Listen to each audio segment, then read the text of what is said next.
Nur Hemah sebagai moderator. Aris ya? Aris. Oh, biar saya aja. Aris, hostnya. Ambil alih udah Aris.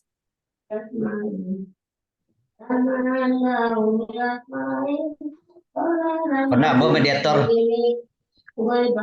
Ya. Izin, Bro. Ya, silakan. Bismillahirrahmanirrahim. Kenapa itu ada suara? Dari Pak Nursal sumbernya kayaknya. Iya, di mute lu Persal. Oke. Lah di ngajiin. Bismillahirrahmanirrahim. Assalamualaikum warahmatullahi wabarakatuh.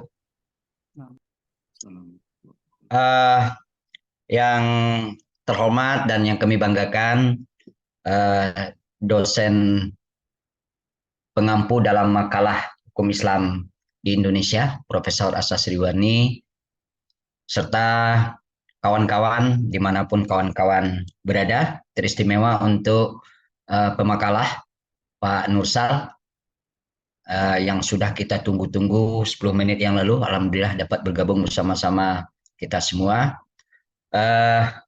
Bapak Ibu semua, dalam sesi ini sebagaimana yang disampaikan, petugas untuk penyampai pemakalah adalah Pak Nursal akan memaparkan tema terkait dengan karakteristik hukum Islam pada zaman penjajahan Belanda dan Jepang. Zaman penjajahan ini sangat penting menurut saya karena ada beberapa pondasi yang diletakkan di zaman penjajahan Belanda ini. Ada beberapa karakteristik pemberlakuan hukum Islam khusus di zaman kolonial Belanda, ya, dengan beberapa teori pemberlakuan hukum Islam pada masa ini. Yang selanjutnya ada juga karakteristik perubahan sedikit di zaman pemerintahan kolonial Jepang, ya. Oleh karenanya nanti dalam pemaparan makalah ini akan secara lebih detail akan dipresentasikan oleh Bapak Nursal. Pokok-pokoknya saja. Ini sudah ada PPT yang sudah sampai di tangan kita. Terkait dengan makalah Word nanti akan menyusul, ya, akan menyusul.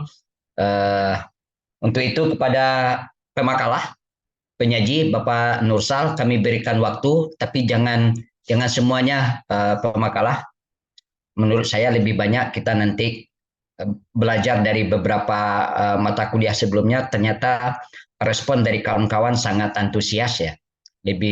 Saya kira akan lebih banyak kita habiskan waktunya di dialog nanti. Pemakalah silakan pokok-pokoknya saja untuk disampaikan. Kepada pemakalah kami persilakan Pak Nursal dari Solo.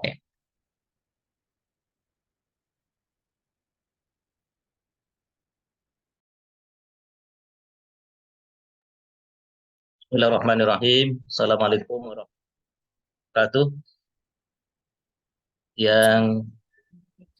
Yang terhormat dosen pengampu,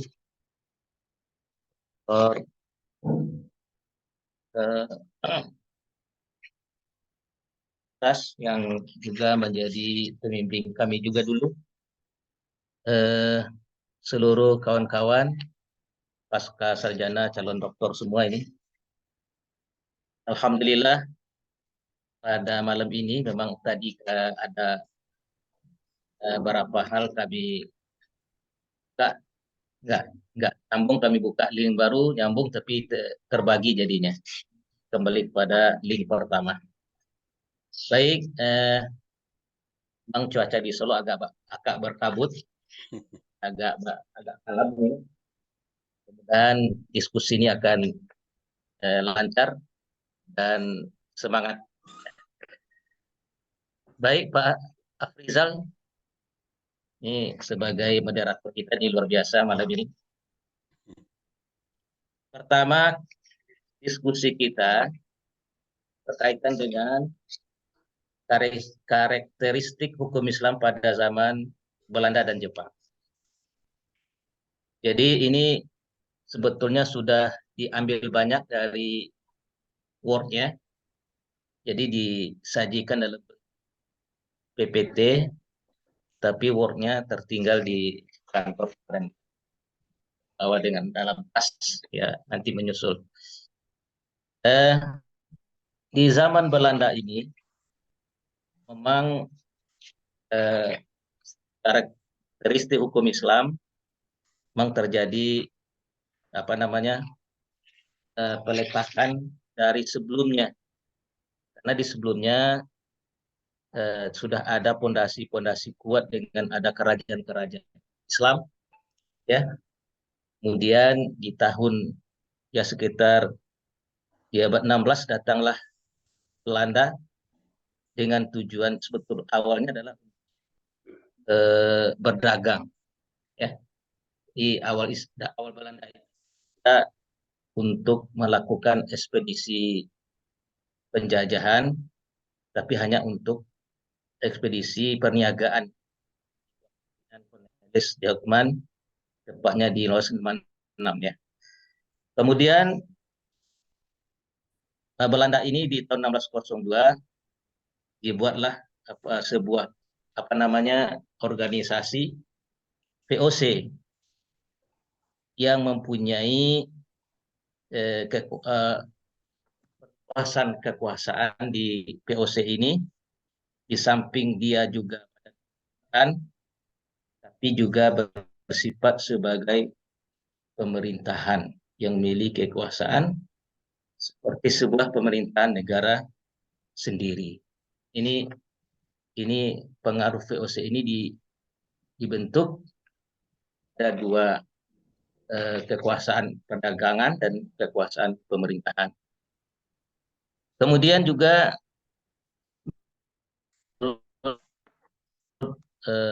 sejarah bahwa perkembangan hukum Islam pada masa Belanda ini mempunyai, itu kita bagi menjadi dua periode. Periode pertama disebut dengan teori reception in complexu, atau teori di mana penerimaan hukum Islam sepenuhnya, ya. Artinya periode berlakunya hukum Islam sepenuhnya bagi orang Islam karena memeluk agama Islam. Ya. Jadi ini periode pertama di mana masyarakat Islam menerima hukum Islam itu sendiri. Kemudian teori ini disampaikan oleh pakarnya Profesor Mr. Van der Beek, ya. Ini teori yang dikatakan bahwa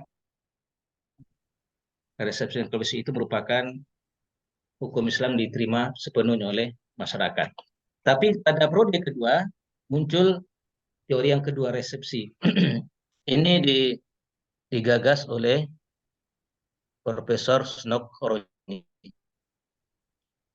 Ya, artinya bahwa hukum Islam itu diterima oleh masyarakat bila sudah diakui oleh hukum adat.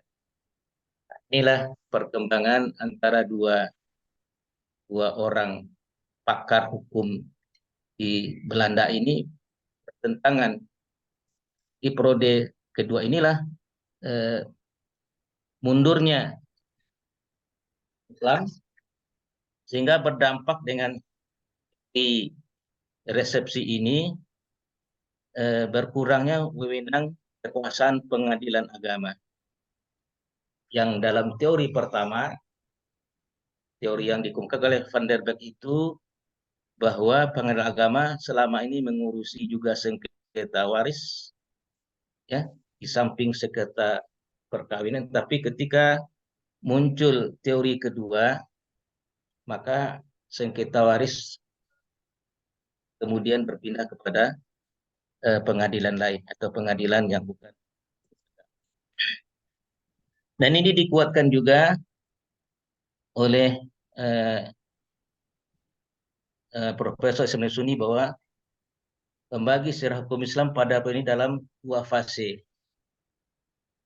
Di mana fase pertama hukum Islam diterima sepenuhnya oleh masyarakat Islam.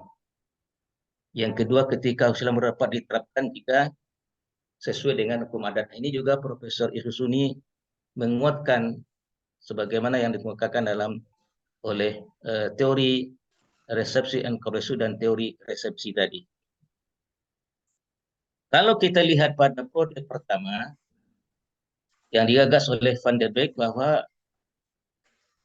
hukum yang berlaku bagi pribumi didasarkan pada agama yang dipeluknya. Ini dikembangkan oleh beliau ini karena beliau melihat bahwa ketika ada agama Islam, berlakulah hukum Islam. Ketika di sana banyak kaum Kristen, maka berlakulah hukum agama Kristen dan seterusnya. Kemudian pengaruh pada prode pertama ini kita lihat di tahun 1760 muncullah kumpulan hukum perkawinan dan hukum keluarga Islam yang dikenal dengan Compendium Frigier, ya. Nah, ini juga dibuat dalam sebuah kumpulan sebuah legislasi hukum Islam yang ada pada masa Belanda, sehingga kasus-kasus kewarisan juga terkumpul dalam Compendium Frigier tadi. Kemudian juga keluarnya aturan Belanda regarding reclaimment di tahun 1855 di pasal 75 dinyatakan bahwa hakim Indonesia itu hendaklah diberlakukan undang-undang agama. Dan dalam pasal 78 ditegaskan lagi, dalam hal terjadi perkara perdata antara sama orang Indonesia atau dengan mereka yang bersamakan dengan mereka, maka tunduk kepada putusan hakim agama. Ya, nah, ini pada prode pertama ini hukum Islam sangat diakui oleh Belanda. Kemudian eksekusi hukum Islam itu dikuatkan lagi dengan keputusan Raja Belanda nomor 1982 yang kemudian di tahun 1826 ini adalah yang dalam bahasa Belanda Priesterat atau pengadilan agama. Jadi muncullah pengadilan agama di tahun 1882 yang sampai hari ini diperingati sebagai hari jadinya pengadilan agama. Kemudian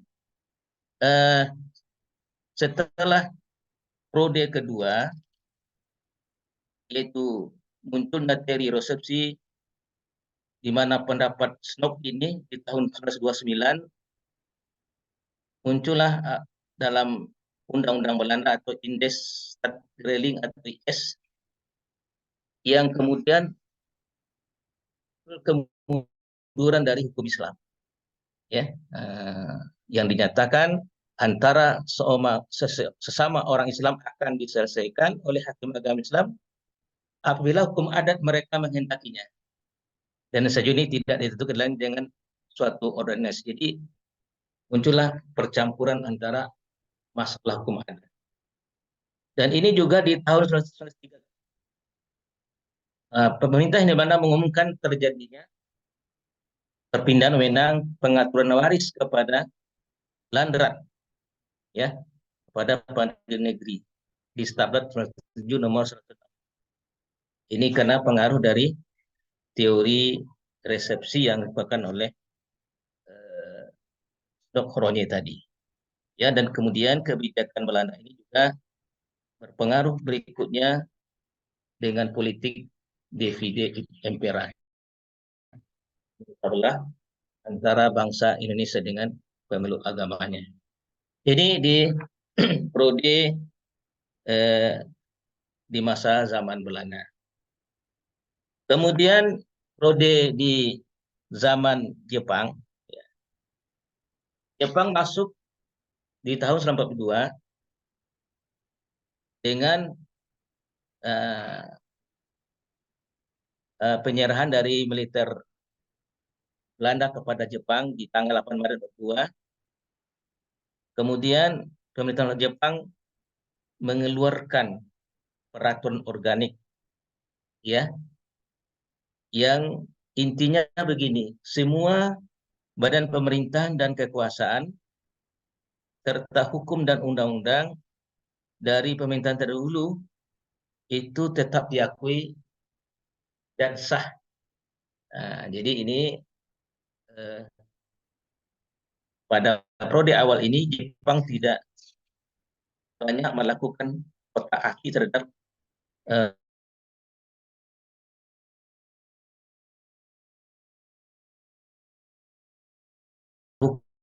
hukum dan peraturan tentang pengadilan agama.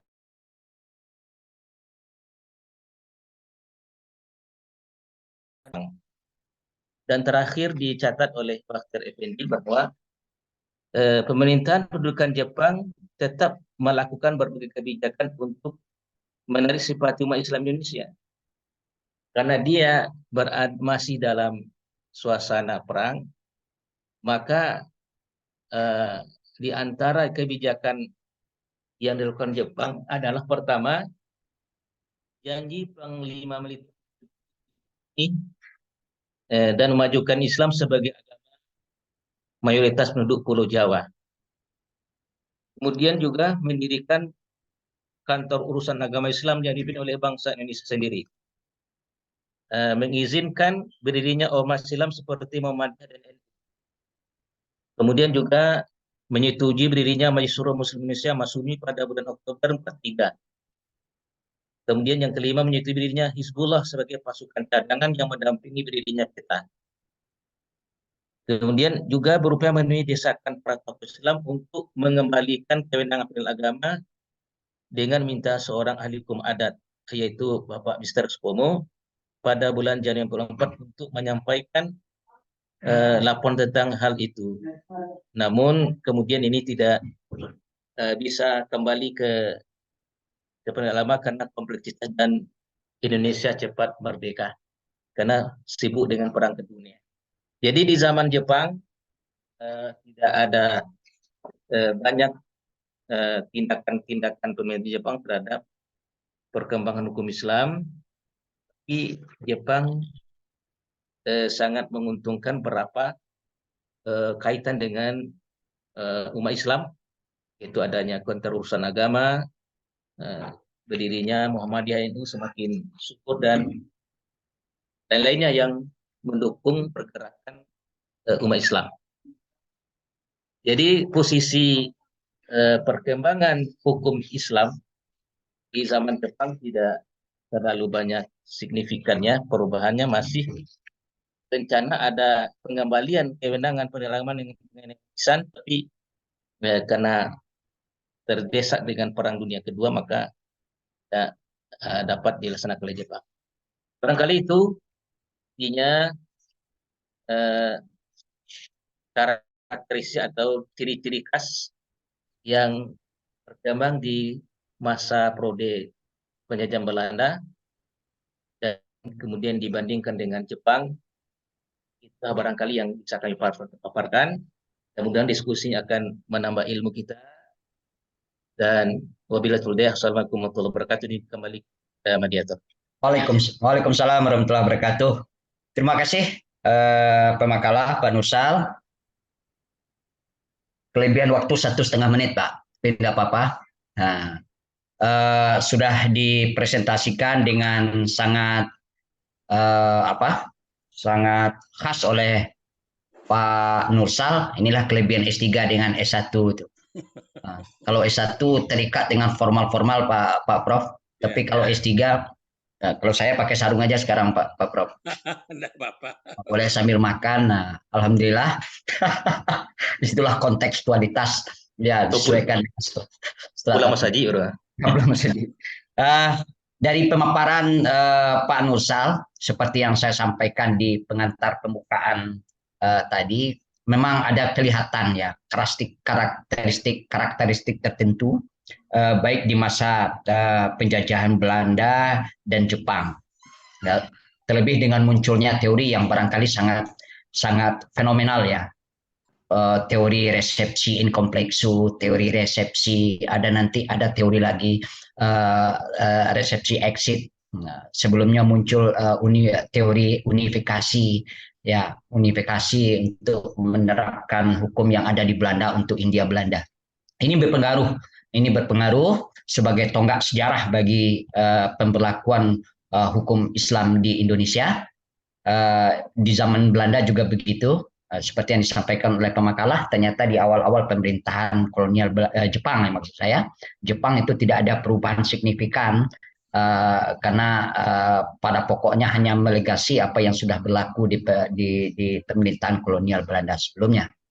Tapi bagaimanapun ini catatan sejarah, ya, catatan sejarah dengan segala suka dukanya, dengan segala pasang naik pasang surutnya, munculnya resepsi in complexu dan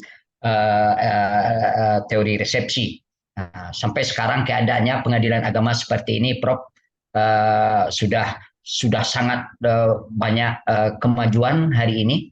Ya, kita diakomodir oleh oleh konstitusi Undang-Undang Dasar 1945, peradilan agama sejajar dengan 3 lembaga peradilan lainnya di Indonesia, sehingga tidak dengan capaian yang terjadi hari ini di lembaga badan peradilan agama itu tidak bisa dilepaskan dari embrio penegakan hukum, penerapan hukum yang terjadi di zaman pemerintah Belanda, kolonial Belanda dan Jepang. Bapak Ibu semuanya, makalah ini, presentasi yang sudah disampaikan Pak Nusal kita kembangkan dalam bentuk diskusi. Ya, barangkali ada sisi-sisi perspektif dari kawan-kawan yang belum disampaikan, dikupas oleh pemakalah Pak Nusal. Silakan kita diskusikan. Saya berikan kesempatan kepada Bapak Ibu semua. Ini raise hand pertama Ibu Nurhema. Ya, Ibu Nurhema. Silakan Ibu Nurhema.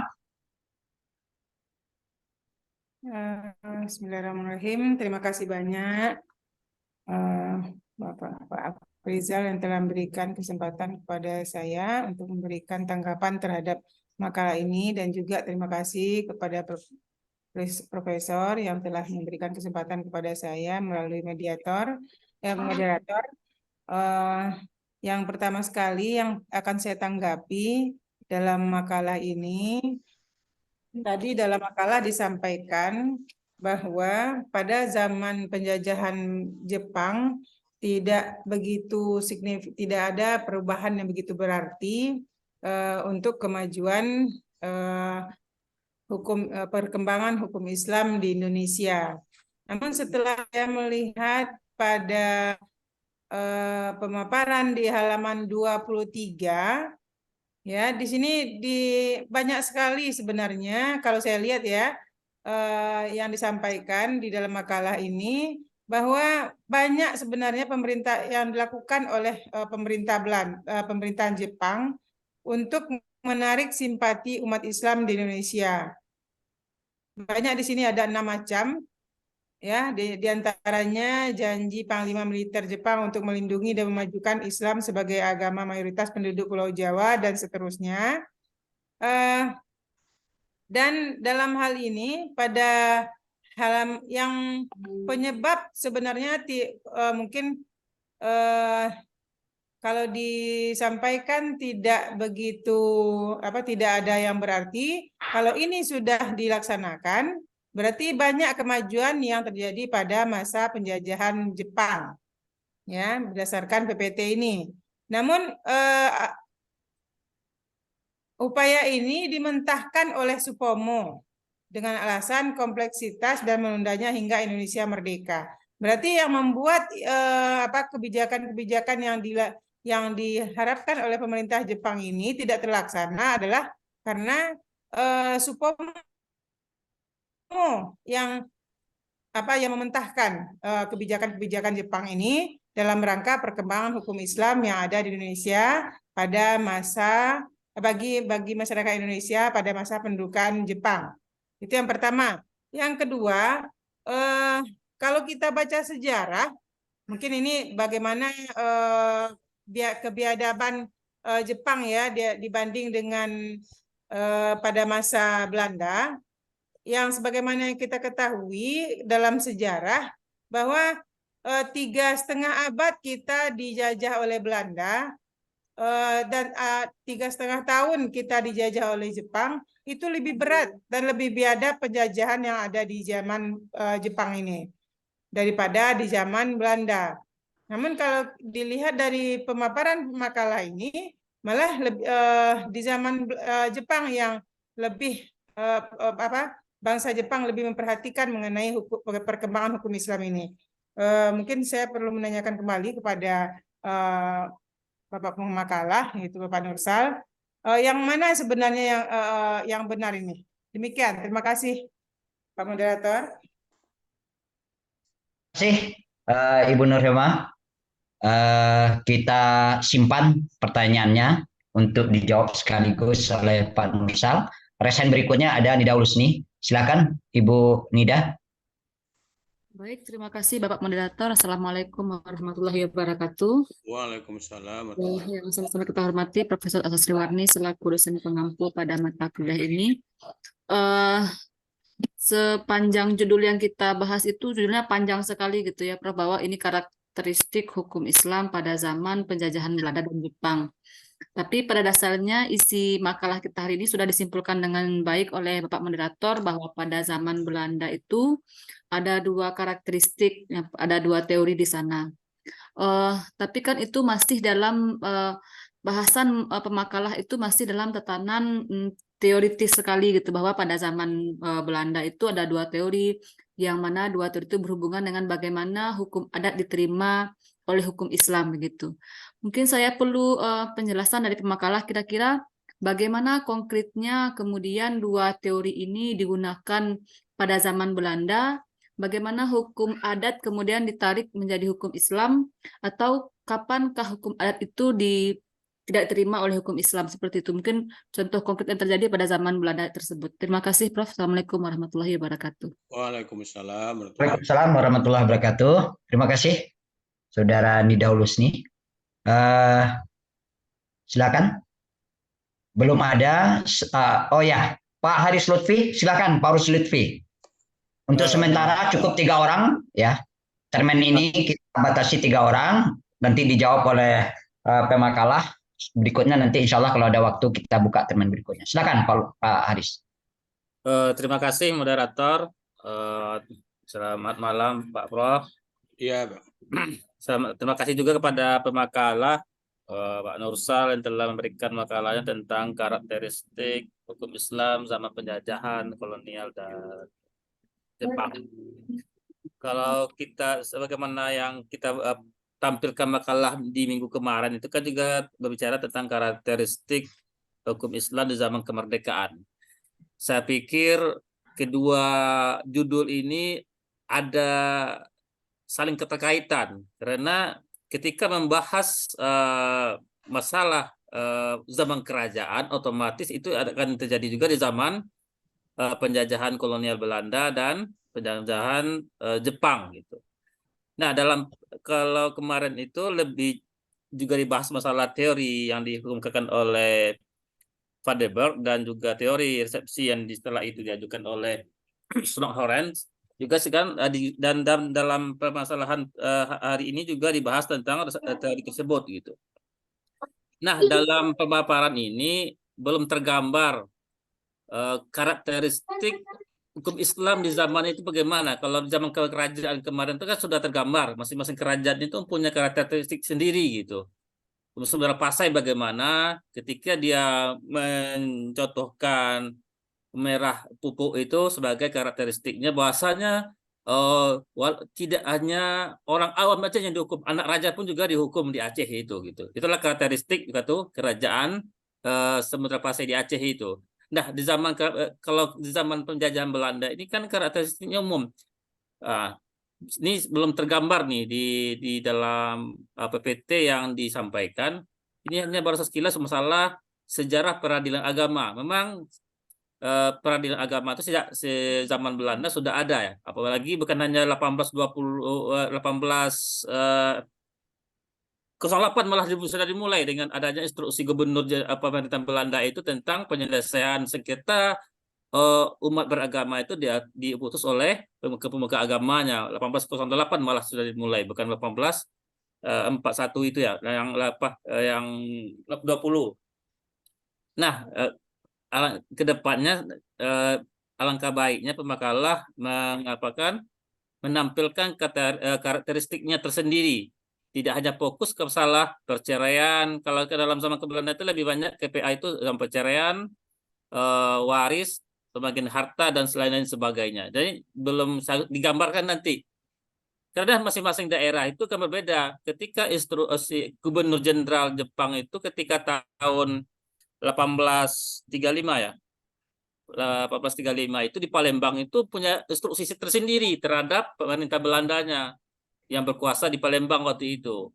Dia malah lebih fokus lagi masalah hak asuh anak setelah cerai, siapa yang mengatur, yang asuh nanti, malah lebih spesifik lagi gitu daripada umumnya ya di daerah lainnya gitu. Nanti mau digambarkan, itu yang pertama. Yang kedua, kita tahu Belanda itu masuk ke Indonesia itu melalui VOC, perdagangan. Nah, dalam hal ini perkembangan ekonomi Islam itu bagaimana zaman Belanda? Kan sudah di tahun 1912 itu kan Haus Cokroaminoto membuka Serikat Dagang Islam ya. Nah, ini tidak tergambar, kan sudah termasuk hukum Islam itu. Karakter hukum Islam ini bagaimana? Bagaimana sih ekonomi Islam zaman Haus itu gitu? 1912 yang dibentuk oleh Cokroaminoto itu terhadap adanya berdirinya lembaga Serikat Dagang Islam gitu. Pasti ada gitu. Jadi gimana sih perkembangan ekonominya zaman Belanda itu? Mungkin itu dua itu aja, moderator. Terima kasih banyak. Assalamualaikum. Waalaikumsalam warahmatullahi wabarakatuh. Terima kasih Pak Haris, Pak Prof, serta kawan-kawan semua. Ini sudah ada 3 pertanyaan dari peserta. Pertama, Saudara Nurhema mempertanyakan perkembangan signifikan ya. Apa yang dimaksud dengan perkembangan hukum Islam di zaman Jepang? Karena faktanya ada beberapa organisasi yang berdiri, yang menjadi kontribusi di pemerintahan kolonial Jepang. Lahirnya NU, Muhammadiyah, Masyumi, dan segala macam. Terus yang dimaksud oleh pemakalah seperti apa? Ada sosok Sutomo katanya. Sosok Sutomo, figur yang dianggap kontraproduktif dalam pemberlakuan hukum Islam di zaman itu. Terus ada juga pertanyaan dari Nurhema terkait dengan penilaian zaman Jepang itu sesungguhnya lebih kejam, lebih berat dibandingkan pemerintahan kolonial Belanda yang cukup lama. Mungkin dihubungkan dengan ada beberapa pendirian lembaga yang menurut beberapa pihak itu hanya untuk menghibur supaya tidak terjadi gejolak.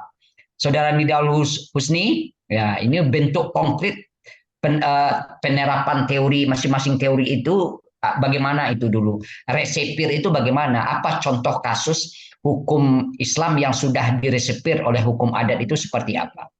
Saudara Haris, ya itu juga yang dimaksud karakteristik itu seperti apa di zaman kolonialisme yang ketika kita membahas zaman kesultanan raja-raja dulu nampak karakteristiknya.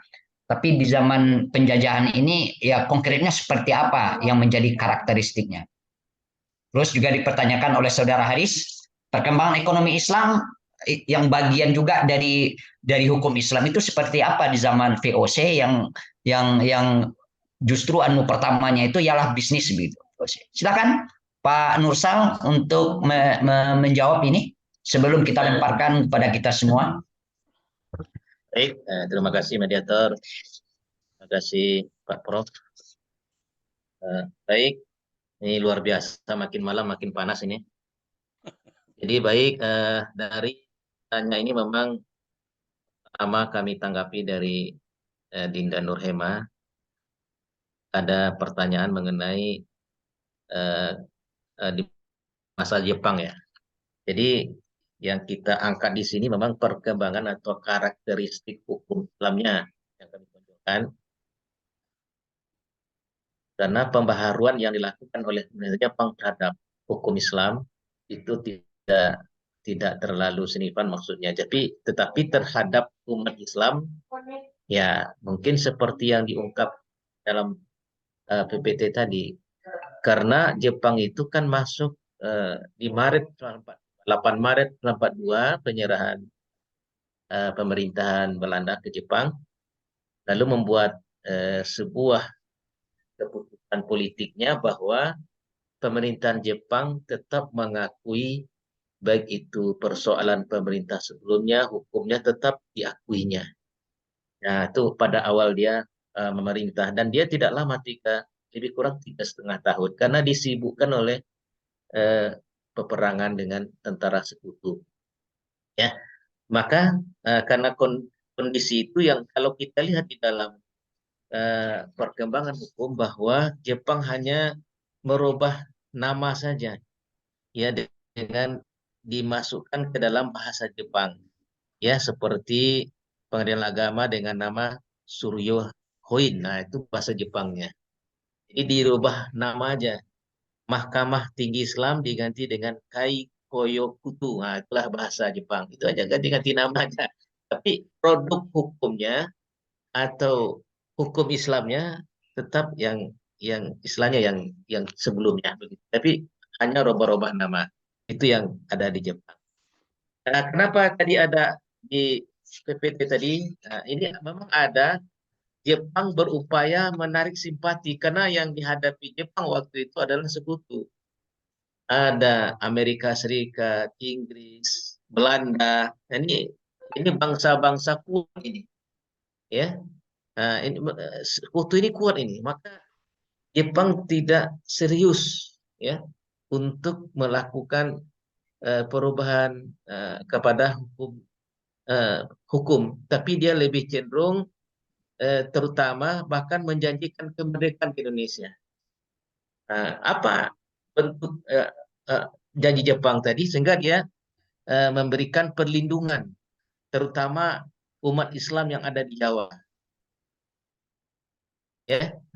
Ini janji Jepang kan, bahkan pada orang-orang seperti nasionalis juga dijanjikan seperti kemerdekaan. Dan untuk menarik umat Islam itu, ya, seperti yang dikemukakan oleh Bakhtiar Effendi juga, ada Hizbullah mendampingi PETA, ya, pasukan pembela tanah. Ada Hizbullah dari kaum muslimin, ada juga dari organisasi Islam lainnya, dari untuk menarik simpati, sehingga Jepang ketika ada pertempuran dari tentara sekutu, dia sudah punya pasukan cadangan itu dalam politik Jepang terhadap tentaranya. Itu barangkali yang kami bisa maksudkan. Yang kita bahas hari ini adalah perkembangan karakter atau apa yang dibuat oleh Jepang terhadap hukum Islam. Ternyata tidak ada yang dibuat oleh Jepang, hanya melanjutkan, hanya rubah-rubah nama.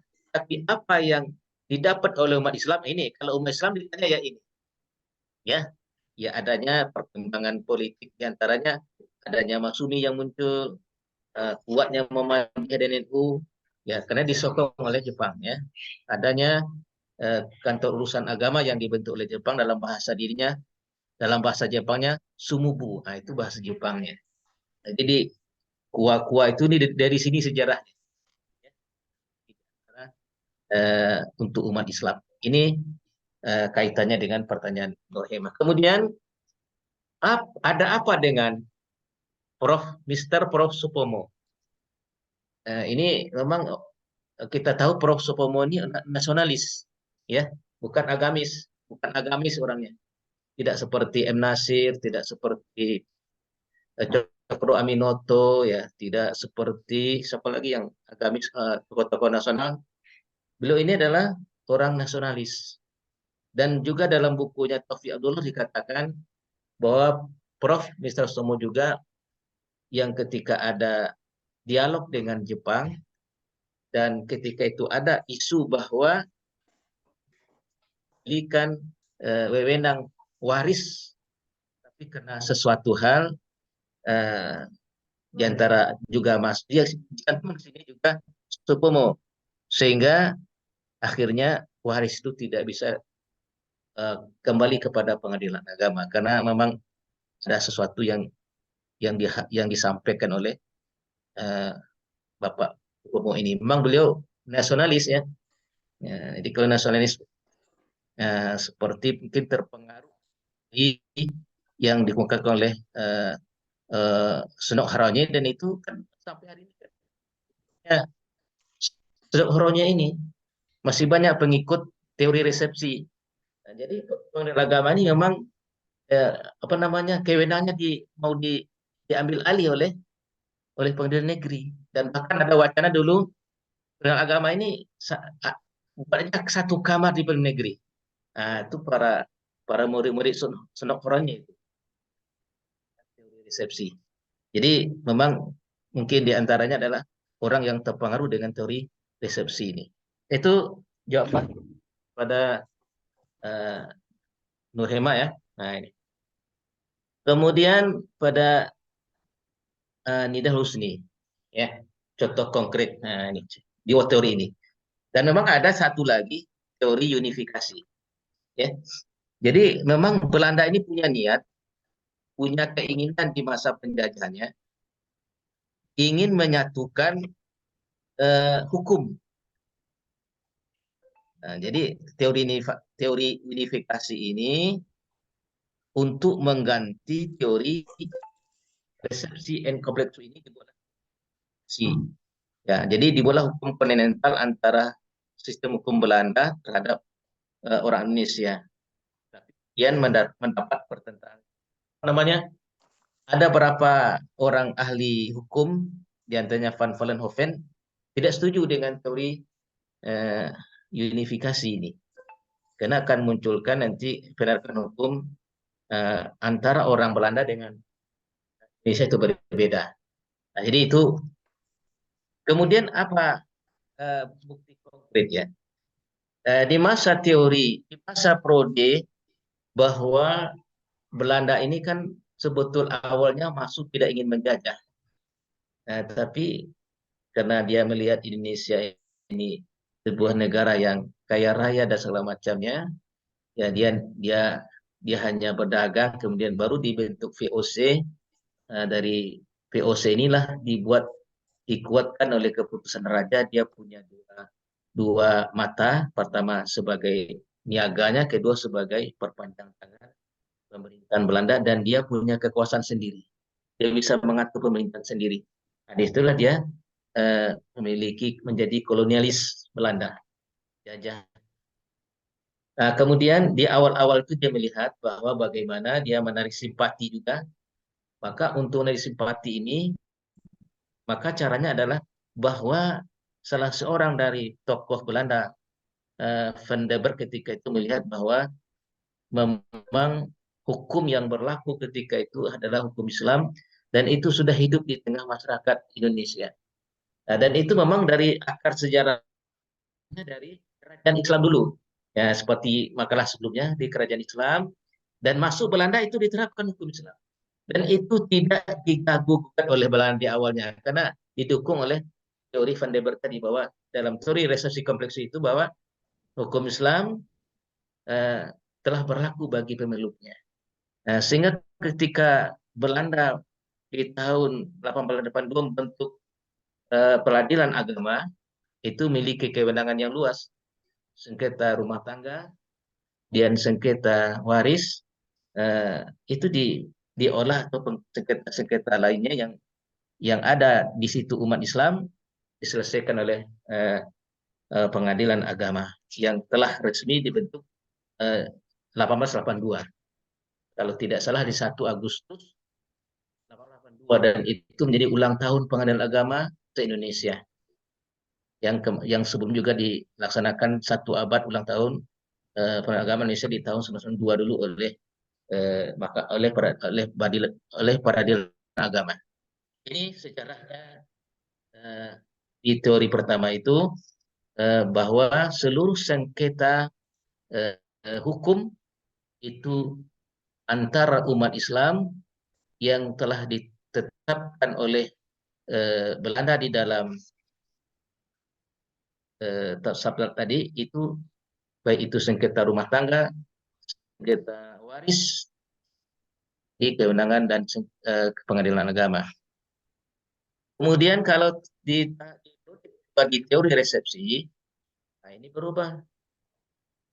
dengan lahirnya Stablat 116 di tahun 1937, bahwa peradilan agama tidak lagi menyelesaikan sengketa waris, hanya menyelesaikan sengketa suami cerai ya antar umat Islam, sengketa rumah tangga aja. Jadi waris atau sengketa ditarik kepada landrat, kepada pengadilan negeri. Nah, ini bedanya ya. Periode pertama wewenang peradilan agama. Di periode kedua di teori racing enggak lagi. Nah, dan itu berlanjut di adanya fiat eksekusi ke pengadilan negeri dan seterusnya ya. Kemudian lahirlah Undang-Undang nomor 789. Kemudian diperbarui lagi Undang-Undang nomor 3 2016. Nah, baru kembali kepada pengadilan agama. Itulah perjuangannya. Pengaruh teori resepsi tadi. Itu barangkali contoh konkretnya sengketa hukum antar umat Islam di antara teori pertama dan teori kedua. Baik, yang ketiga ini Saudara Haris Lutfi ya, belum tergambar. Ya, nah ini sama mungkin contoh dengan karya. Baik, kita ulang lagi. Memang karya reaksi hukum Islam di Belanda dan Jepang, kalau kita banding dengan periode sebelumnya dan Islam, ya, karena di dalam hukum Islam bagaimana rajanya seperti itu rakyatnya. Tapi ketika masuk Belanda ini kan ketika awal masuk kan ya dia kan lihat juga. Jadi awal masuknya dia niatnya dagang, kemudian berubah niat karena melihat Indonesia ini luas dan banyak. Tapi sudah kami katakan di karakter di zaman Belanda ini, pertama karakternya adalah teori itu menyatakan jadi diakui hukum Islam itu diterima oleh masyarakat umat Islam, tidak memandang adatnya, tidak ada pengaruh adatnya. Setiap umat Islam terima hukum Islam, tidak ada dinyatakan pengaruh hukum adatnya. Itu teori pertama. Ini seperti juga di daerah Minangkabau contohnya, seperti yang digambarkan sebelum makalah bahwa umat Minangkabau ini menerima hukum Islam, ya, sehingga dibuatlah yang seperti kemarin adat bahasa di Sarak bahasa di kita, adat mengatur, Sarak mengatur, adat memakai. Nah, itulah percampurannya di adat, karena Sarak itu diterima oleh masyarakat kemudian dikuatkan oleh adat. Nah, itu teorinya pertama. Kemudian teori kedua di Belanda ini karakteristik adalah kalau itu diakui hukum adat. Ini, jadi hukum Islam itu ketika itu diakui. Ini yang terjadi di daerah tertentu, ya, seperti ya ada beberapa daerah itu yang memakai, kalau kayak di Pariaman ada uang banyak, seperti di Medan ada uang jujuran, seperti di Sulawesi ada uang uang hantaran, ya, seperti di Makassar uang panai namanya kalau Makassar kalau nggak salah. Kemudian di Kupang namanya uang itu dulu adatnya begitu. Dan sampai sekarang masih begitu, karena kata teori resepsi itu diakui bila diterima oleh adat baru berlangsung perkah. Maka kalau sekarang kita lihat banyak yang lari-lari kawin karena tidak bisa menembus uang panai yang luar biasa, uang jujur yang sampai 100 juta tidak bisa, maka mereka ada yang kawin lari, ya, kawin dan macam-macam yang terjadi karena tidak bisa laki-laki menyiapkan uang sebanyak itu, ya. Ini diantaranya tidak cocok dengan hukum Islam, akhirnya mereka melanggar hukum adatnya. Ini teori resepsi yang tadi digambarkan. Kemudian dagang ya. Nah, ini memang awalnya Belanda itu kan dagang awalnya. Kemudian membentuk organisasi dagang VOC. Kemudian Agus Salim dan kawan-kawan Cokro Aminoto juga membuat serikat dagang Islam. Ya. Seperti di daerah Solo dan daerah-daerah Pekalongan dan sekitarnya. Bagaimana perdagangannya? Kalau perdagangannya beda. Ya, kalau VOC perdagangannya adalah rempah-rempah. Ya, jadi rempah-rempah ini dikumpulkan semuanya, ya mereka bawalah ke negaranya. Belanda ini bawa ke negaranya. Nah, kalau Serikat Dagang Islam, dagangnya adalah kita umat Islam di sini. Ya, seperti ada dagang, ya. Kalau Agus Salim itu dagang apa namanya? Kain dan segala macamnya. Jadi beda dagangnya antara VOC dan Serikat Dagang Islam dan cara dagangnya beda. Nah, kalau VOC ketika tahun berapa itu lupa saya, itu ada tanaman paksa, kerja paksa, ya ada tanam paksa ini dipaksa orang tuh menanam tebu seperti di Jawa, cengkeh seperti di mana itu di Ambon dan segala macam.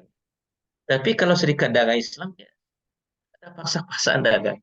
Nah ini bedanya ya, karena memang backgroundnya berbeda. Ya, barangkali itu tanggapan dari pemakalah pada kawan-kawan yang menanya tadi. Kembali ke mediator, itu barangkali yang bisa kami tanggapi. Terima kasih Pak Nursal sebagai pemakalah. Sudah dijawab gugatan dari penggugat ya. Saya berikan kesempatan replik dulu atau bagaimana? Silakan kalau ada repliknya dari penanya tadi yang belum puas, tapi singkat saja sebelum kita lempar ke yang lain ya. Saya menambahkan boleh? Boleh, tapi jangan mengurangi, silakan. Siap.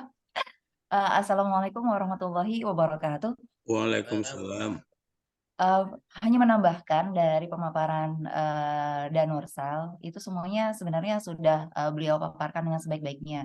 Perlu kita ketahui karakter itu apa? Karakter itu ciri, tanda, identitas, sifat, perawakan tertentu. Jadinya karakter ketika zaman Hindia Belanda itu sangat mudah sekali apa yang disampaikan oleh beliau. Ada teori receptio in complexu. Nah, di dalamnya itu mengakui hukum yang telah berlaku sejak adanya kerajaan-kerajaan Islam terdahulu yang pemakalah terdahulu sampaikan. Nah, itu karakter dari Belanda. Nah, kemudian seperti hukum keluarga itu diakui oleh Belanda. Karakternya apa sih? Apa ciri-cirinya ketika zaman Belanda? Yang kedua, adanya peraturan kumpulan hukum perkawinan Islam dan kewarisan. Ketika itu sudah ada peraturan. Bahkan sudah ada landrat yang sudah disampaikan oleh Danursal tadi. Yang ketiga, RR ketika itu sudah hadir, reglemen. Bahkan 1982 itu sudah ada landrat. Nah, itu karakternya. Jadi pengadilan negeri itu sudah ada. Kemudian karakternya apa lagi? Dikarenakan terusnya berkembang umat Islam ketika itu, ada teori resepsi yang tadi disampaikan oleh Danursal. Ternyata di teori resepsi itu, Belanda itu mengubah hukum yang berlaku secara nasional itu adalah hukum adat. Jadi kalau hukum Islam itu bertentangan, larinya ke adat. Coba kita ketahuilah. Politik divide et impera itu munculnya di mana? Itu ketika Belanda, ketika teori resepsi itu. Nah, makanya karakter ketika Belanda itu saat itu Islam itu ketika resepsi itu ditekan. Jadi apa-apa kayak pemindahan hukum waris itu ke pengadilan negeri. Coba kita lihat Undang-Undang Nomor 7 tahun 89. Kemudian apabila mengenai harta harus dikuatkan oleh pengadilan negeri. Nah itu kerjaan Belanda. Kemudian apalagi RR diganti sama dia jadi IS, Indies State Regulating. Itu tuh kerjaannya si Belanda ketika teori resepsi. Nah, ketika diambil alih sama si Jepang itu kan otak mikirnya itu kan hanya rempah-rempah saja. Jadi dia main aman. Apa-apa yang ada ketika di zaman Belanda itu yang tidak mengganggu atas kebebasannya dia itu diakui. Namun karakteristiknya ketika Jepang itu apa? Yang kedua, selain mengakui hukumnya Belanda yang terdahulu, dia itu mengatakan aturan-aturan atau lembaga-lembaga yang atas nama Belanda itu diganti sama dia. Kan sudah Dan Nursa sampaikan tadi. Pengadilan agama diganti, apa tuh yang tadi disebutkan oleh beliau. Kemudian, apalagi ketika Belanda? Ketika Belanda itu mengizinkan adanya politik-politik. NU Muhammadiyah muncul ketika Belanda. Kemudian Majelis Syuro muncul ketika Belanda. Nah, itu Belanda ketika Jepang. Jadinya karakter-karakter yang terjadi Belanda dengan Jepang, kalau Belanda itu ingin menghabiskan Islam, kalau Jepang itu mau ngambil rempah-rempah kita itu nggak peduli di dalam. Itu yang saya tahu. Terima kasih. Terima kasih Bu Azizah. Alhamdulillah tadinya saya tidak paham menjadi paham. Jadi itulah gunanya kita bersama-sama mempersamakan pertanyaan ini. Ini ada yang resen Ibu Aneka. Ini masih persoalan ini atau persoalan baru? Silakan kalau yang baru nanti dulu. Kalau untuk mempersamakan ini disilakan. Cuma menambahkan saja, menambah Silakan. wacana pemikiran terhadap kita semua. Terima kasih, Prof. Terima kasih teman-teman semua. Assalamualaikum. Waalaikumsalam. Jadi saya juga berpikir tadi, sebenarnya apa sih yang kita cari di dalam makalah kali ini? Jadi karakteristik gitu. Dan sebagaimana yang disampaikan oleh Adinda Azizah tadi itu pengertian karakteristik berdasarkan KBBI itu, yaitu ciri, tanda atau fitur yang digunakan sebagai identifikasi. Berarti berangkat dari pengertian karakteristik itu, maka kita dapat melihat bagaimana karakter pada zaman Belanda dan bagaimana pada zaman Jepang. Sebenarnya terungkap dari apa yang disampaikan oleh makalah dari pemakalah tentang karakteristik hukum perkembangan hukum Islam dari zaman Belanda dan Jepang itu. Contohnya begini, dari literatur yang kita baca-baca, bahwasanya pada saat zaman penjajahan Jepang itu terbatasnya pengaruh Islam. Belanda lebih sekuler dia. Itu terlihat tadi dengan makalah yang diberikan bahwasanya pada saat di zaman Belanda awalnya itu ada teori receptio in complexio gitu. Bahwa hukum Islamlah hukum yang diberlakukan, kemudian bergeser menjadi teori resepsi tadi sehingga hukum adat. Berarti di sana ada pengaruh. Itulah karakter pada saat itu. Terus di zaman Belanda itu lebih kita lihat banyaknya penghapusan dari praktek hukum Islam itu. Karena apa? Kita lihat dari keadaan yang ada pada saat itu, adanya hukum-hukum barat Eropa kontinental itu yang diberlakukan di Indonesia. Di sana sudah terlihat bahwasanya pada saat itu Belanda mencoba untuk memasukkan karakter dia ke dalam hukum yang sudah ada. Yang notabene kita belajar sebelumnya bahwa di zaman kerajaan-kerajaan itu hukum Islam berkembang dengan baik pada saat itu dengan masuknya Islam ke Indonesia.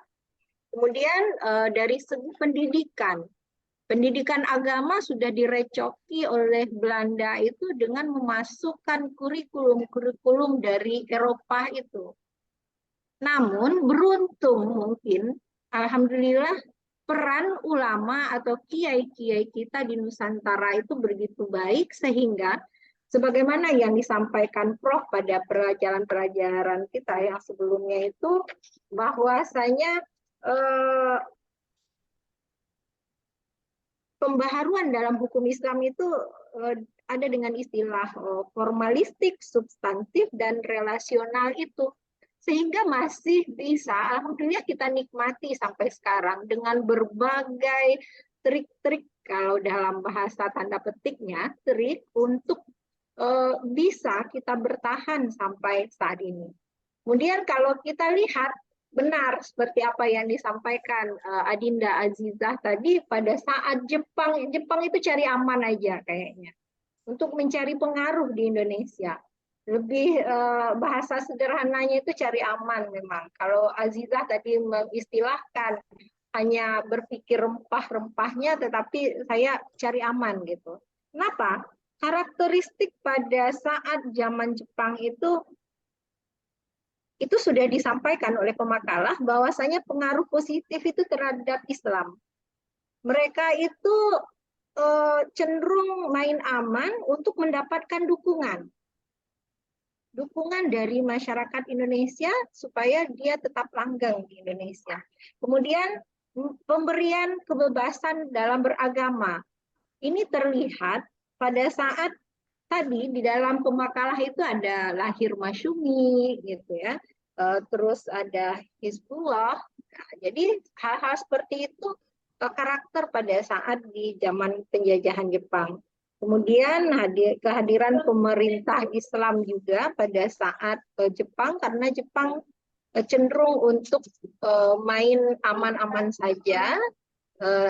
Walaupun tadi Bu Nur Hema mengatakan bahwasanya Jepang terkesan lebih kejam malah dari penjajahan Belanda, tapi Belanda itu menjajah Indonesia itu 350 tahun, itu sangat lama sekali. Jadi kalau Jepang itu terasa seperti itu mungkin dengan pendekatan yang lebih berbeda. Jadi itu saja Prof, pertanyaan tidak ada. Kalau pertanyaannya karakteristik itu seperti apa, jadi mengambang-ambang. Cuma kita memahaminya seperti itu, dan itu sebenarnya sudah dijawab dari makalah dari Pak Nursal tadi. Terima kasih atas waktunya. Assalamualaikum warahmatullahi wabarakatuh. Terima kasih. Waalaikumsalam. Waalaikumsalam warahmatullahi wabarakatuh. Terima kasih Ibu Aneka yang sudah menambahkan terkait dengan pertanyaan yang disampaikan oleh penanya sebelumnya. Kita tidak usah mengulas lagi terkait ini. Nanti akan kita serahkan penyelesaiannya seadil-adilnya kepada Prof. Sekarang pukul 21:26. Ya. Ini mohon izin Pak Ketua, ini sampai pukul berapa kita Pak Ketua? Pukul 22 ya? Iya, sampai jam 10 lah. Oh, sampai jam 10. Tidak berlebihan tuh Pak Ketua. Kita serahkan ke Pak Prof seluruhnya. Iya. Bapak Ibu, ya kita buka satu termen lagi untuk ya penanya 3 orang, silakan. Kalau tidak ada kita bungkus. Kita serahkan kepada ahlinya. Bungkus. Ibu Rama mau? Tidak ada? Baik, sepertinya sudah. Oh ya, Ibu Rami. Silakan Ibu Rami. Ini pertanyaan pamungkas saja ini. Oh, belum tentu. Belum tentu. Dari saya. Mau tidur aja. Ya, silakan.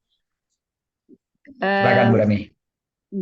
Ketika di pemerintahan, ketika dijajah oleh Belanda, terdapat 2 teori yang berlaku, yaitu teori resepsi inkompleksu dan kemudian teori resepsi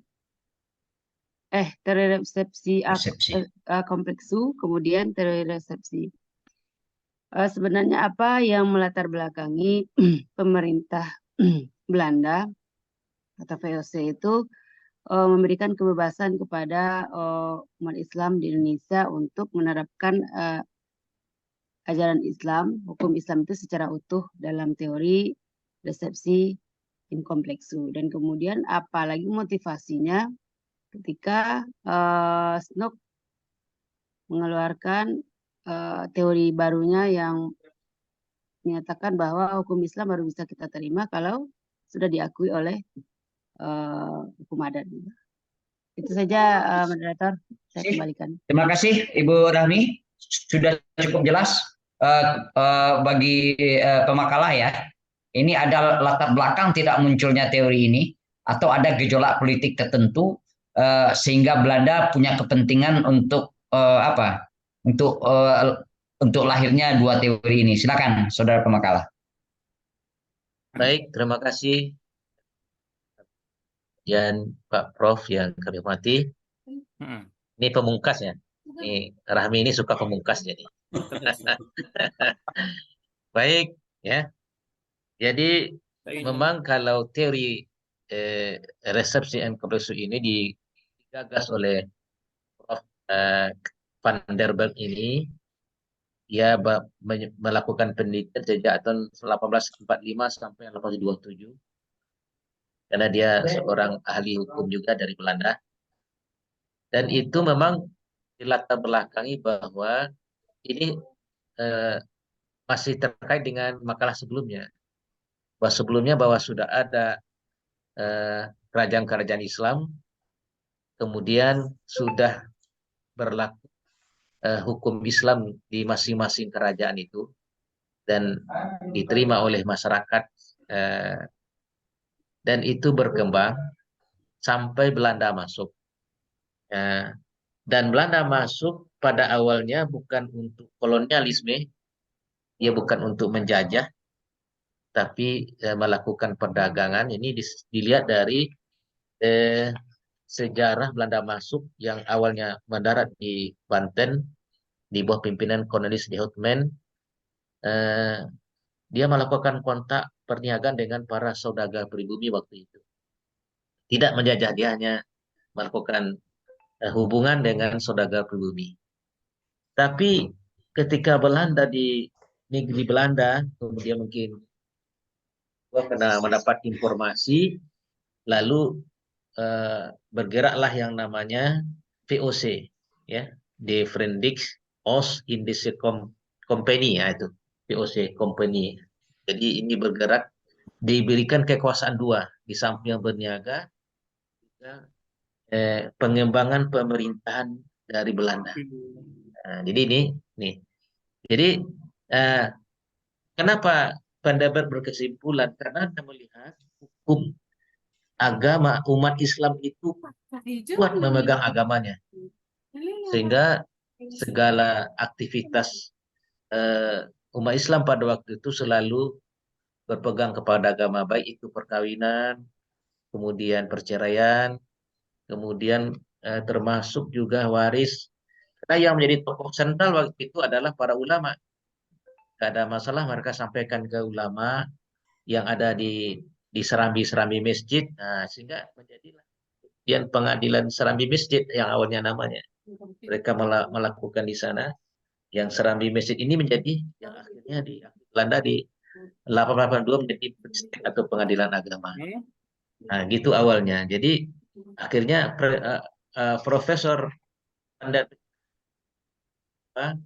hukum Islam yang berlaku di masyarakat Indonesia adalah hukum yang berlaku di masyarakat Indonesia adalah hukum Islam yang bagi pemeluknya, diakui dalam teori tadi. Kemudian kenapa berubah teori ini? Ini datangnya Snokhronye ini, ya setelah pura-pura jadi umat Islam, dia belajar di Mekah, ya, jadi kiai juga, jadi ustadz juga, pakai sorban, ya, dan seterusnya. Kemudian setelah dia kembali ke Indonesia, dia buat teori baru dengan resepsi. Untuk apa tujuannya?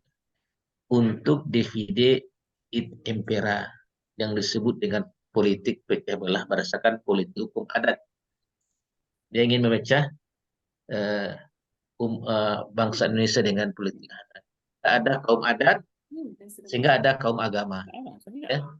Nah, di kaum adat, seperti di Minangkabau, kaum adat ini diadu dengan kaum agama. Nampak dek tuh. Nah, jadi terjadilah perang Padri. Oh, udah. Perang Padri itu adalah perang sesama kita, kaum adat dengan kaum agama. Ya, perang lah. Nah, kemudian kaum adat minta bantu ke Belanda. Ini akhirnya nih politik pecah divide, pecah belah, pecah bambu namanya, politik divide impera. Dan inilah kemudian terjadi pertempuran-pertempuran dengan Belanda yang awalnya diboncengi lah pertempuran sesama kaum sama dengan ya. Nah, itu anunya backgroundnya dan itu ujungnya ya berami. Jadi kaum adat kita sama-sama kita yang perang kaum adat kaum agama. Dia dibonceng oleh Belanda dari belakang. Ini memang bahaya politik. Divide impera dengan mengungkapkan hukum adat ini. Jadi barangkali ya jawabannya. Terima kasih. Moderator, Pak Ketua. Terima kasih. Moderator dan Purnami. Pak Nursal sudah menjawab ya pertanyaan pamungkas dari Ibu Rahmi. Saya kira kalau sudah cukup, Pak Ibnu Amin mau berkomentar? Ya, terima kasih Pak Aprizal. Monggo, silakan. Silakan Pak Amin. Tertarik sebenarnya saya ingin menambahkan saja pertanyaan dari Ibu Rahmi Hidayati tadi, bahwa kalau kita melihat apa yang diungkapkan oleh Ratna Lukito, bahwa kedatangan kolonial Belanda ke Indonesia itu ada tiga hal. Yang pertama, menguasai SDM, sumber daya alam gitu, sumber daya alamnya, emas, rempah-rempah. Kemudian yang kedua, dengan menguasai sumber daya alam itu, ya ternyata ketika itu mendapat perlawanan keras dari masyarakat Indonesia yang notabene para ulama, para kiai gitu. Maka misi yang kedua itu, karena mendapat perlawanan itulah makanya mereka ingin menghilangkan pengaruh Islam dengan mengubah teori tadi dari teori resepsi in complexu menjadi teori resepsi yang dibawa oleh Snop Hogronje. Kemudian ada target yang ketiga itu bahwa dia menanamkan politik sadar hukum, istilahnya politik sadar hukum terhadap Indonesia. Nah, apa yang dimaksud politik sadar hukum terhadap Indonesia yang diungkapkan oleh Ratna Lukito ini, bahwa keinginan Belanda itu ingin menjadikan apa hukum yang berlaku di Indonesia itu adalah hukum Belanda gitu. Kemudian apa agama yang dibawa oleh Belanda, yaitu agama Kristen, itu juga yang ingin diterapkan di Indonesia. Ya mungkin sedikit itu saja menambahkan Pak Aprizal. Terima kasih. Terima kasih Pak Ibnu Amin. Sepertinya sudah lengkap ya, tidak ada yang raise hand. Agaknya seperti itu, cuman kedalaman ya tinjauan kita ya sepanjang yang kita diskusikan tadi. Tapi saya bisa menyimpulkan sedikit bagaimana karakteristik dari hukum Islam yang terjadi di zaman penjajahan Belanda dan Jepang ya. Dengan teori-teori seperti itu, ada teori resepsi in complexu, ada teori resepsi. Ini kan dengan segala pasang naik pasang turutnya pemberlakuan hukum Islam di Indonesia di zaman Belanda. Di Jepang bukan tidak ada hal-hal yang disinggung oleh Bu Nurhema atau siapa tadi, ada ormas-ormas Islam itu bukan tidak dicatat, bukan tidak dicatat dalam sejarah perkembangan Islam, tapi mungkin di tempat lain ya, mungkin di tempat lain ketika berbicara tentang perkembangan ormas-ormas Islam di zaman kolonial Belanda dan Jepang umpamanya. Tapi untuk kita sekarang di makalah ini hanya menyorot dan membedah persoalan hukum Islam di zaman Jepang, Belanda dan Jepang. Saya kira begitu, Prof. Hasil diskusi kami. Barangkali belum tuntas, banyak yang kami tinggalkan dalam diskusi ini. Ini tinggal tugas Prof. Sasriwani MH untuk menyelesaikannya. Sebagai moderator undur diri. Mohon maaf pada kawan-kawan yang tidak diberikan kesempatan yang seadil-adilnya. Akhirnya corong kami serahkan ke Profesor Sasriwani MH. Silakan, Yang. Terima kasih Pak Afrizal, Bapak, terutama Pak Nusal Pemakalah, dan kemudian Bapak yang telah berpartisipasi dalam diskusi ini. Seperti kita ketahui,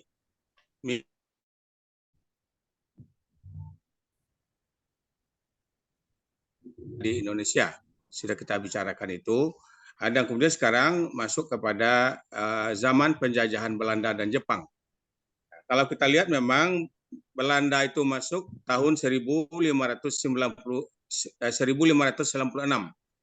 yaitu yang Cornelis Dockman itu yang mendarat di Banten. Dan kemudian tahun 1602, karena misinya itu adalah dagang, maka didirikanlah VOC, seperti yang telah disampaikan tadi. Pada mulanya, Belanda tidak mau mencampuri urusan umat Islam di Indonesia. Kemudian, Sendok Oranye yang berubah nama menjadi Abdul Ghaffar pergi ke Tanah Suci, mengadakan penelitian. Ada kemudian setelah kembalinya dia datang ke Indonesia. Pada mulanya Belanda mengatakan hukum Islam yang berlaku di Indonesia.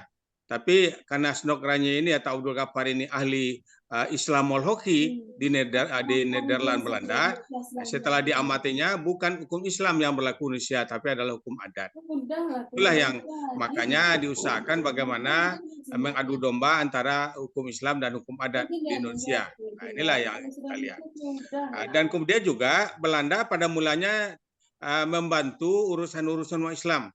Ke Tanah Suci, ketika itu naik kapal laut yang menghabiskan waktu lebih kurang 6 bulan, ya dibantu oleh Belanda. Itulah pada mulanya. Dan kemudian Belanda barulah mulai mencampuri urusan-urusan kelembagaan seperti yang telah disampaikan tadi. Pada mulanya tahun 1835 dan kemudian sudah menjadi Stablat 1882 nomor 152 itu hanya bisa dilakukan untuk Jawa Madura. Dan kemudian baru kita sebut Stablat 1937-638 untuk Kalimantan Selatan dan Timur. Hanya dua itu yang bisa dilakukan oleh Belanda. Kenapa? Karena culture Jawa Madura dan Kalimantan itu bersamaan. Nah, jadi kalau di Jawa, Madura, Kalimantan, kiainya udah dapat, yang lain mengikut saja. Nah, itulah yang culture yang ada di Jawa, Madura, dan Kalimantan. Padahal di luar itu kita Sumatera tidak seperti itu. Pengalaman Pak waktu S3 di Jogja,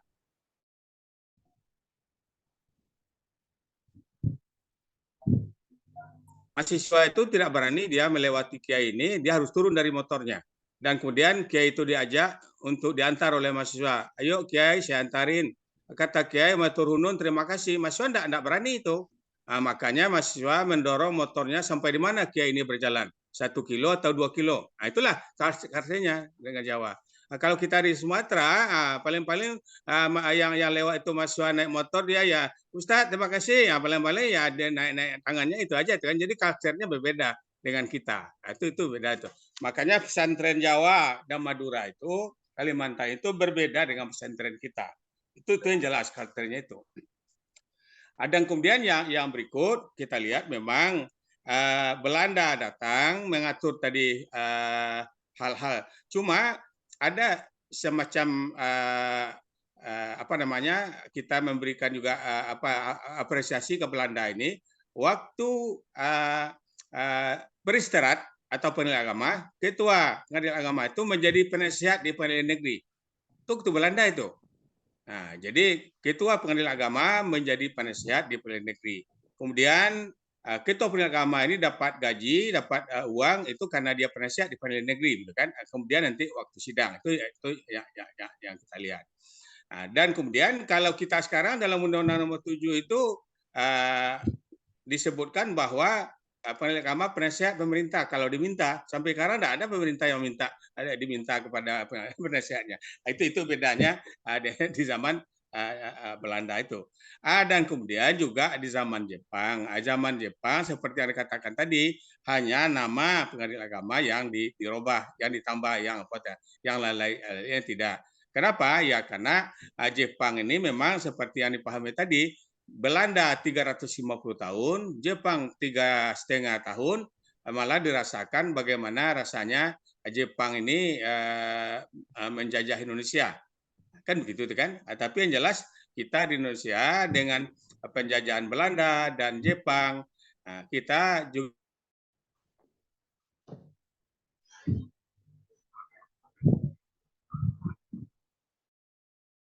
3,5 tahun. Kita merdeka baru 78 tahun. Tentu masih banyak kekurangan di sana sini. Inilah yang perlu kita pahami, gitu kan? Ini perlu kita pahami. Dan kemudian juga kalau kita lihat dalam pembukaan Undang-Undang Dasar 45 itu kan pergerakan Islam sudah sampai kepada pintu gerbang. Jadi pintu gerbang belum masuk ke dalam, jadi di luar aja kan. Kita yang mengisi. Itu makanya berkat rahmat Allah Subhanahu wa taala. Disinilah nilai-nilai keislaman yang bisa kita lihat, gitu kan? Tapi di zaman penjajahan Belanda dan Jepang, itu. Jadi Belanda itu pintar dia. Dia bilang kita itu Melayu kopi daun. Kopinya dibawa ke Belanda, daunnya tinggal di sini. Makanya kita bikin kawah. Itu ya. Jadi Melayu kopi daun itu maksudnya kopinya dibawa ke Belanda, daunnya tinggal di sini. Kita minum, orang tua kita berkawah kan dengan sayap tempurung segala macam. Itulah dia. Itu Melayu kopi daun itu Belanda itu. Itulah dia. Barangkali Bapak Ibu sekalian, ya karena kita menghabiskan hari kita bermalam minggu. Bermalam minggu, jadi kilo S3 ini memang malam minggunya jadi mudah-mudahan hari Sabtu depan tidak malam ya. Karena siapa dulu yang minta Nurhema ya? Jangan terlalu malam lah. Kan begitu. Jadi mudah-mudahan hari Sabtu depan tidak ada tabrakan dengan menguji. Cuma sekarang itu memang saat ujian-ujian ini, baik S1, S2, S3, ya saat ujian. Kita lihatlah.